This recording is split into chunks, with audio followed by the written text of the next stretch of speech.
Ang unang, pagkakaisip ko or pagtingin ko po sa loob ng Iglesia ni Cristo po ay sobrang OA, nako-cornyan po ako, yung mga gano'ng salita po. Napadaan ako, sabi ko, "Wow, ang ganda. Ang ganda ng kapilya, ang laki po." Masasabi ko po ngayon na ang buhay ko po ay napakalayo sa dati. Napunta po pala talaga ako sa magandang kalagayan ngayon. Matagal ko 'tong inaral, ilang taon din akong nakinig. Gusto kong maging kaani sa Iglesia ni Cristo. I ended up with only one religion on my list, and that is Iglesia ni Cristo. Pagtawag, A Convert Story.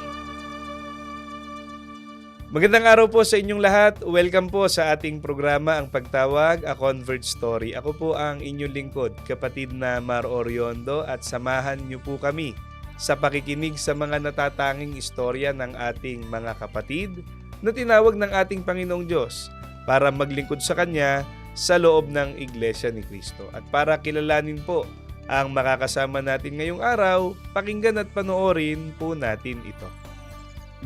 Kilalanin ang isa sa mga diakonesa at pangulong kalihim ng lokal ng Bambang, Distrito Eklesyastiko ng Maynila na si kapatid na Charlene Sonza. Ang ating kapatid na isa ring life seller. Kung paanong hindi pinapabayaan ang mahahalagang bagay tulad ng paghahanap buhay at pag-aasikaso sa pamilya, hindi nawawalan ng panahon sa mas lalong mahalaga, ang pagtupad ng tungkulin. Bakit ganito na lamang kasigla ang ating kapatid? Atin niyang alamin sa kanyang istorya ng pagtawag. Here in the Church of Christ, come with me. Ang makakasama po natin ay si kapatid na Charlene Sonza mula po sa lokal ng Bambang, Distrito Eklesyastiko ng Maynila.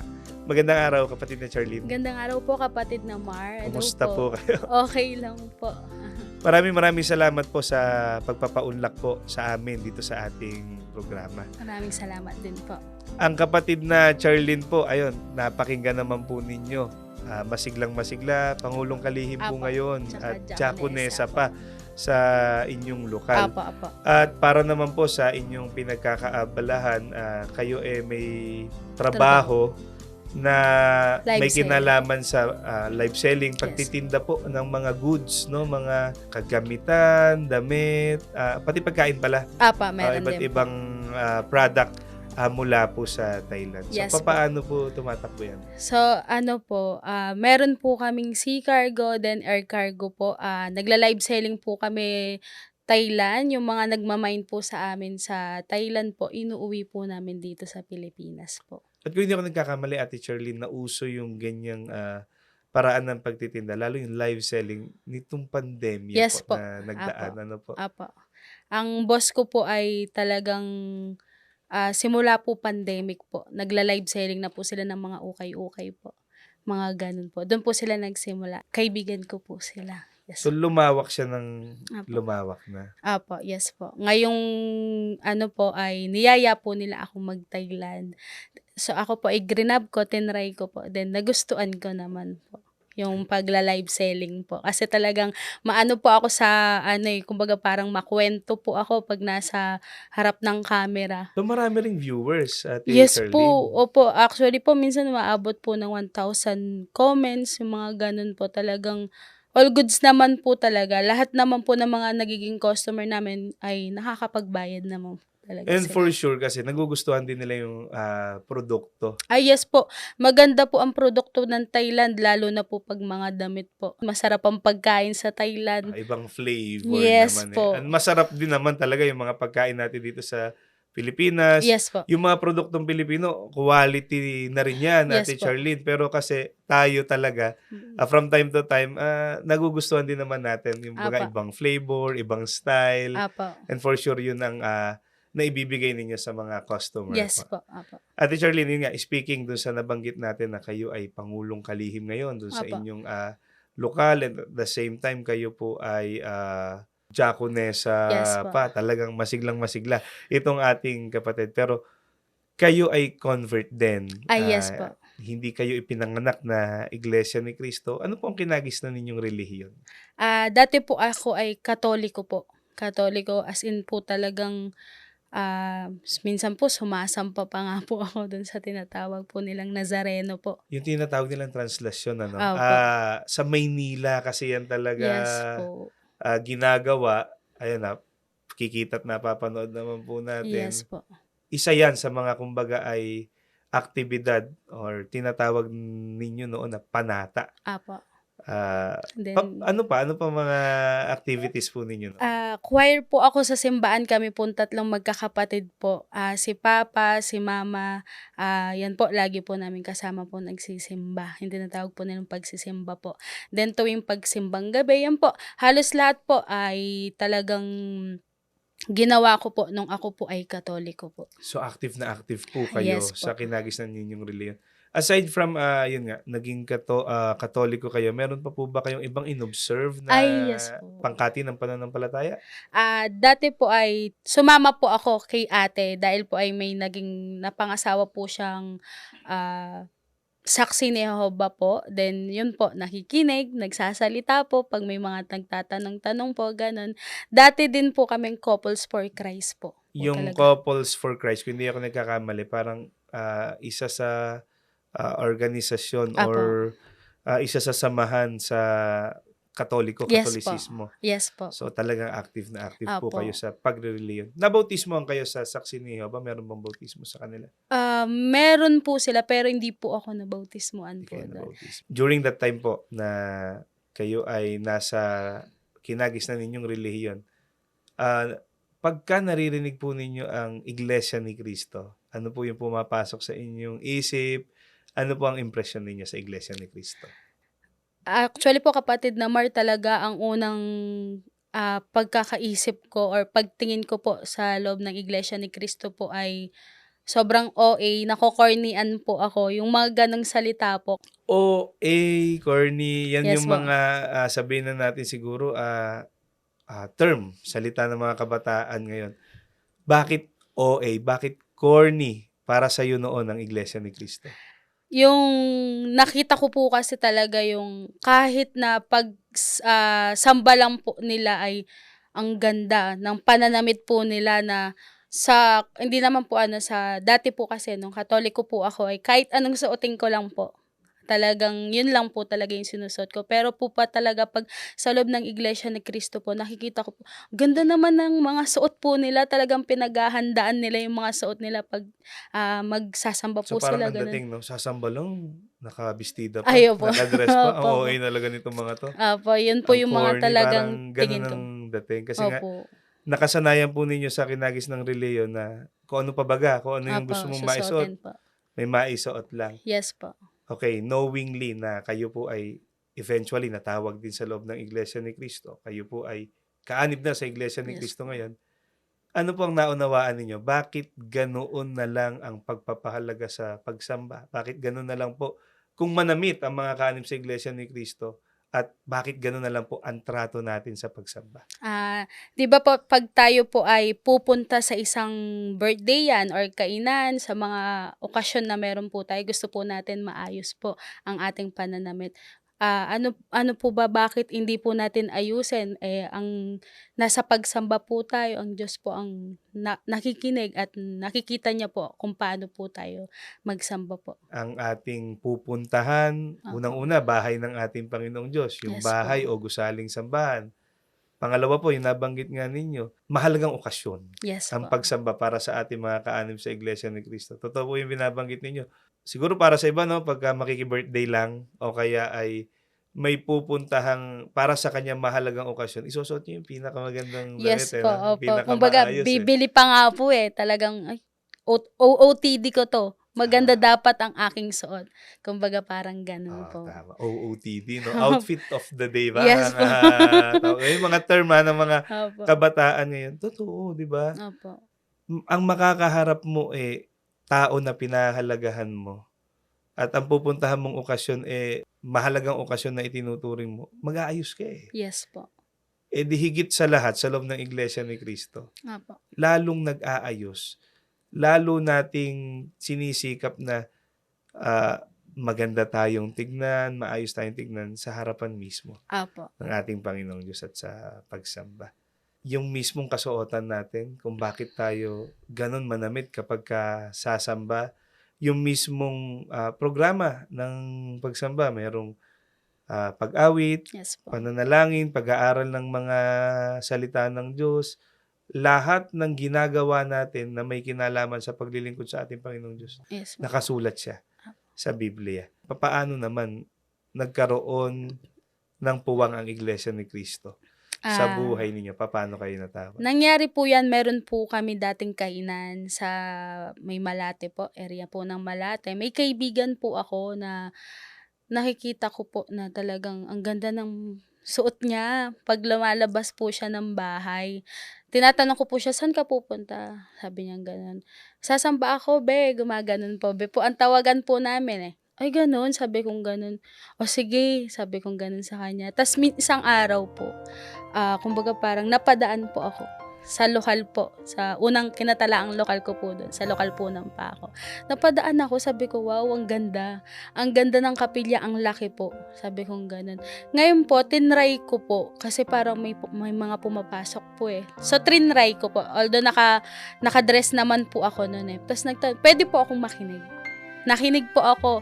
Ang unang pagpasok ko po, talaga yung mga kapatid, itatrato ka po talaga nila, talagang kapatid talaga po eh. Magandang Welcome. Yes po. Welcoming ang Opo. gesture ako. Opo. Kumbaga parang, ay dito po yung mga diakonesa po na dito po ang upo, ganun po. Ang unang tingin ko po talaga, ang ganda ng kapilya. Sabi ko, ang ganda ng kapilya sa loob ng Iglesia ni Cristo. Sabi ko po ganun.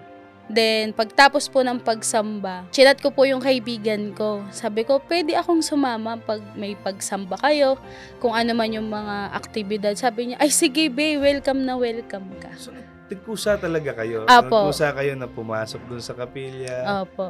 Then eventually is nakita ninyo yung kaayusan. Yes po. Doon po ako nag-start po magsuri. No? Pandemic, napakahirap pa po talaga noon. Ay, hindi naman po totaling pandemic talaga. Kumbaga parang medyo kaluwagan na po kasi noon. Parang yan na yung panahon na medyo lumuwag-luwag na Yes from po. quarantine. Yung Apa. quarantine na talagang hindi nakakalabas po eh. No? Yes po. Then, doon na po pumunta. Siyempre, kailangan naka-face mask pa rin po. Ganun. Lahat po ng tanong, nasagot po. Dati po kasi, sa mga dating pinasukan ko po, nung ako po ay Katoliko, nagtatanong po ako. Pero ang sagot naman po sa akin, parang hindi po makatotohanan. Kasi saan po nagsisimula po yung salita niya? Kumbaga parang sa loob lang, wala pong ano. Dito po sa loob ng Iglesia ni Cristo, lahat po talaga sa Bible po nagmumula. Anong aral po? Sa mga aral na napakinggan ninyo, ang nakatawag ng pansin sa inyo? Kapatid na Felix Y. Manalo po. Kumbaga dati po ang kapatid na Felix Y. Manalo, nagsuri po siya. Parang ako din po. Nung ako po ay Katoliko, hindi po masagot po lahat ng mga katanungan ko.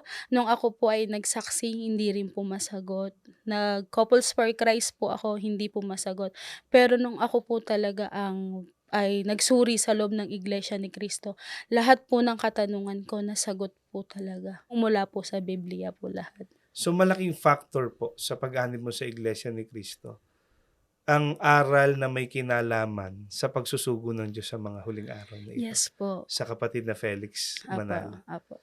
Ang napatunayan ko po na talagang nagsusugo po ang ating Panginoong Diyos ng mga ngaral po ng salita po ng ating Panginoong Diyos, ang kapatid na Felix Y. Manalo po talaga. Bakit po ninyo sinasampalatayanan na ang kapatid na Felix Y. Manalo talaga ang sugo ng Diyos sa panahon nating ito? Batay po sa paunang pahayag po ng ating Panginoong Diyos po, siya po ay magsusugo ng mga ngaral po, ng mga salita po ng Panginoong Diyos sa malayong silangan po, ang bansang Pilipinas po. At yung sugo po na yon ay magmumula po sa malayong panahon, na ang panahon po natin ngayon na malapit na po ang pagwawakas ng lupa po. O yung araw ng paghuhukom? Paghuhukom po. At ang binabanggit po ninyo, kapatid na Charlene, para po sa kabatiran ng mga nakikinig sa atin ay mga aral ng Panginoong Diyos. Yes po. Napakinggan nga ninyo mula sa Biblia yung panahong pagmumulan niya. Tama po yun. Apo. Panahong mga wakas ng lupa, panahong malapit na ang araw ng paghuhukom. At ito na yun, yung panahon natin ngayon.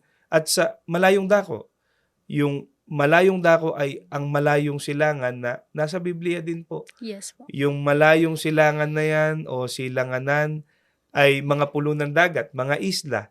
Ang katuparan po ay ang bansang Pilipinas. Kaya sinampalatayanan po ninyo na ang katuparan po ng sugo na yan ng ating Panginoong Diyos ay ang kapatid na Felix Y. Yes Manalo. po. Mula po ba doon sa mga aral na napakinggan ninyo, nagpasya na kayo, nasabi ninyo sa sarili niyo na mag-iiglesia ni Cristo na kayo? Opo, lahat po ng mga tanong ko po, simula po una hanggang sa huli po talaga, yun po talaga yung sabi ko, okay, dito na po ako. Dito na po talaga ako hanggang sa kawakasan po. Sabi kong ganun po sa sarili ko po talaga, sa isip ko. Tsaka bago po talaga ako na umanib po talaga, ay nanalangin po talaga ako. Then yun po talaga yung pinasya ng aking puso, lahat po talaga ay magiging iglesia ni Cristo po ako. Wala kayong pag-aalinlangan. Wala po. Lahat po ng aking pong ginawa ay talagang kusa. Lahat po ay talagang ibinigay ko po lahat po. Nung araw po nung inyong bautismo, ano po ang nasabi ninyo sa panalangin? Nung araw po nang ako po ay nabautismuhan, sobrang iyak ko po. Para akong bagong tao, bagong silang. Kumbaga parang sabi ko, ang sarap. Sarap po pala na maging iglesia ni Cristo. Ramdam ko po sa panalangin po. Talagang ramdam ko po sa puso ko talaga yung mga salita po ng ating Panginoong Diyos po. Na talagang mararamdaman at makikita niyo po talaga. Simula po nung ako po ay naging iglesia ni Cristo. Alam ko hindi po naging madali yung pagpasok ninyo, yung pag-anib ninyo sa iglesia ni Cristo. Pero papaano po ninyo nalagpasan lahat ng yun?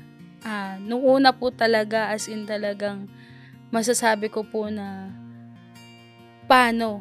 Kumbaga parang matatanong ko po sa sarili ko po paano.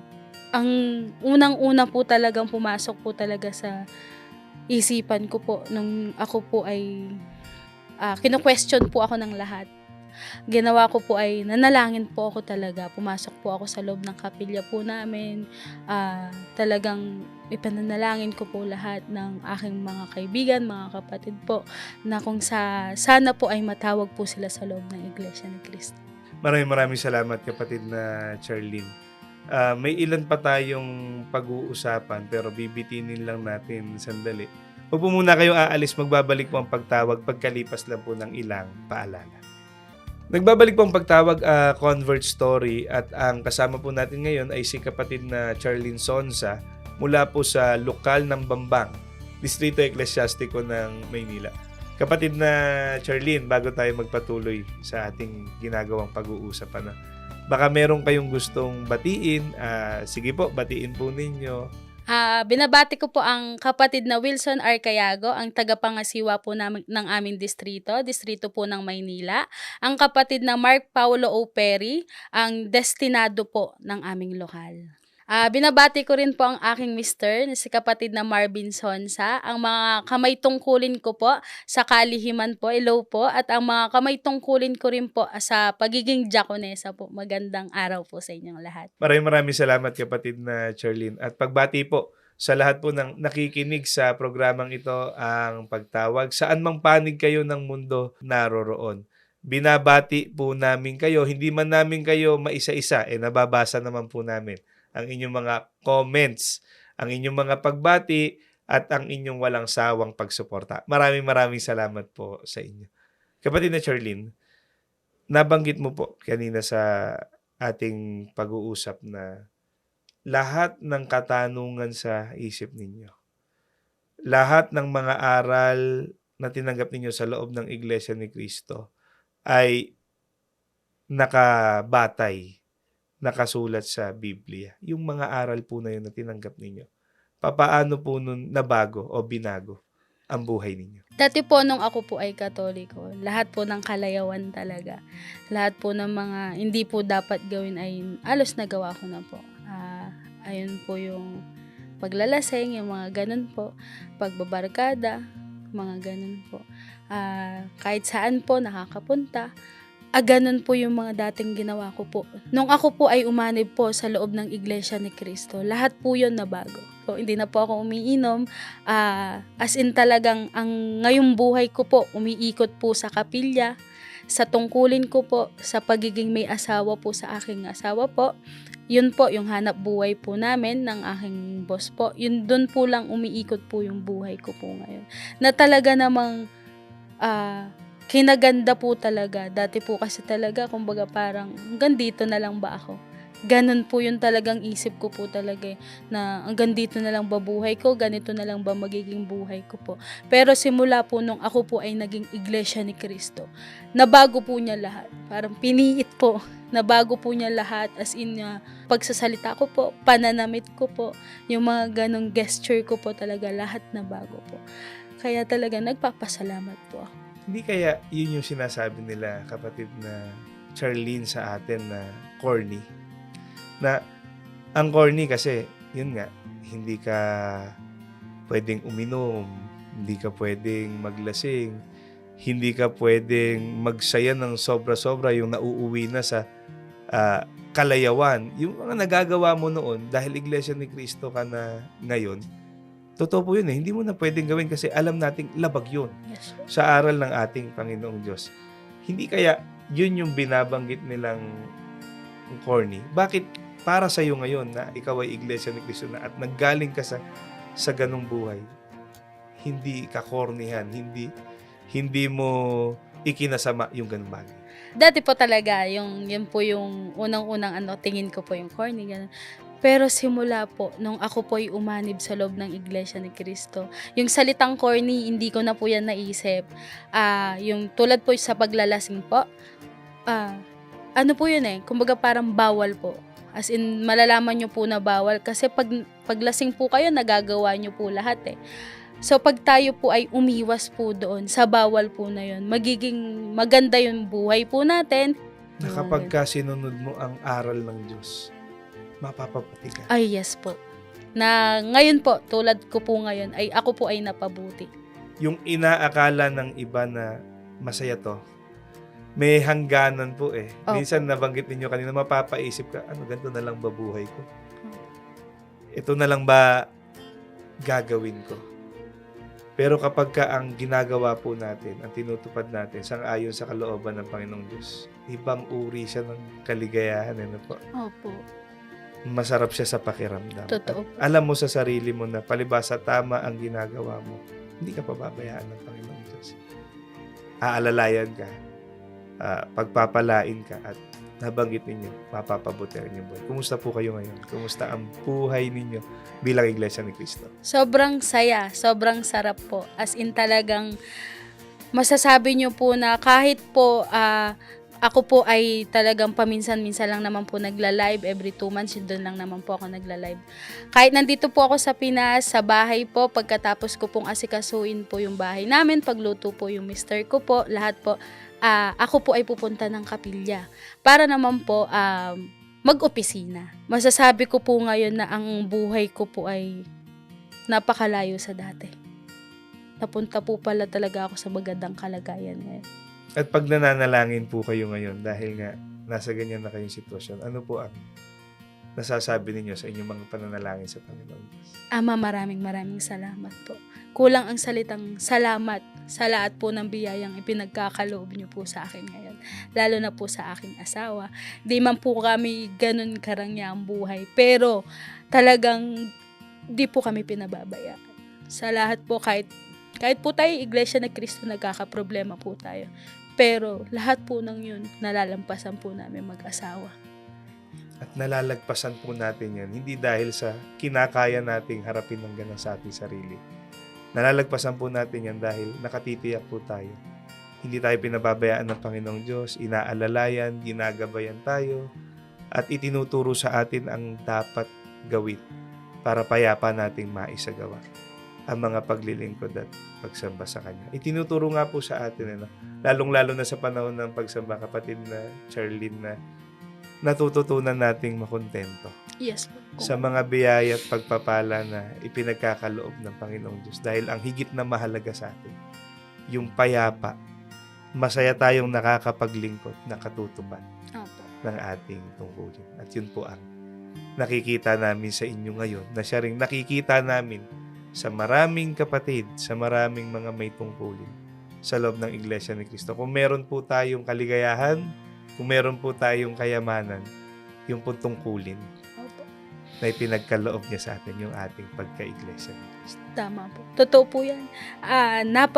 Napakasarap magmay tungkulin po sa loob ng Iglesia ni Cristo. Kahit anong tungkulin po yan, napakasarap po. Kapatid na Charlene, yung satisfaction, yung contentment na nakikita po namin sa inyo, yung kaligayahan sa piling ng inyong asawa, syempre, Yes. nakasama ninyo sa paglilingkod at pagtupad ng tungkulin sa loob ng Iglesia ni Cristo. Marami sa mga kababayan natin, yan din naman yung hinahanap. Yung kapayapaan sa buhay na ito. Ang hirap hanapin yan, lalo ngayon. Ang gulo, di ba? Ang hirap ng buhay. Opo. Pero harapin na po natin sa loob ng Iglesia ni Cristo sa ating mga pagsamba at paglilingkod sa Panginoong Diyos. Lalo nating nakakamtan yung kapayapaan na yun. Anong gusto nyo sabihin? Lalong-lalo na sa mga mahal ninyo sa buhay. Lalong-lalo na sa mga kababayan natin na baka yun pala ang kulang sa buhay nila. Ano po ang inyong paanyaya sa amin? Sa mahal ko po sa buhay. So, ayun po. Ate, kuya. Inaanyayaan ko po kayo na umanib po sa loob ng Iglesia ni Cristo. Walang masama. Mapayapa. Payapa po sa loob ng Iglesia ni Cristo. Sa mga kababayan po namin dyan, sa lahat po, sa buong mundo, subukan po niyong magsuri. Masasabi niyo po na tama po ang kapatid na Charlene. Baka maalala niyo pa ako. Tama po ang kapatid na Charlene. Walang masama sa loob ng Iglesia ni Cristo. Lahat po, nagsasabi po, tama po, nakasaad po lahat sa Biblia po. Maraming salamat, kapatid na Charlene. Ang nakasama po natin ay ang kapatid na Charlene Sonza mula po sa lokal ng Bambang, Distrito Eclesiastico ng Maynila. At bago po tayo pansamantalang magiwahiwalay ay binabati at pinasasalamatan lang po natin ang mga nakasama po natin sa pagbuo ng programang ito sa technical department po ng INC Radio, gayon din po ang INC TV. At pinasasalamatan po natin ang SEBSI President and CEO, ang ating pangalawang tagapamahalang pangkalahatan, ang kapatid na Angelo Eranio V. Manalo. Higit po sa lahat, na pinasasalamatan natin ay ang ating pinakamamahal na kapatid, ang ating tagapamahalang pangkalahatan, ang kapatid na Eduardo V. Manalo. Maraming salamat po. May mga ganitong programa kung saan ay naibabahagi po natin ang mga natatanging karanasan ng ating mga kapatid na tinawag ng ating Panginoong Diyos sa loob ng Iglesia ni Cristo para maglingkod sa Kanya. Hanggang sa muli po, ako po ang nakasama ninyo ngayong araw, kapatid na Mar Oriondo, at lagi po ninyong tunghayan ang Pagtawag, A Convert Story sa INC TV at sa INC Radio. Maraming salamat po.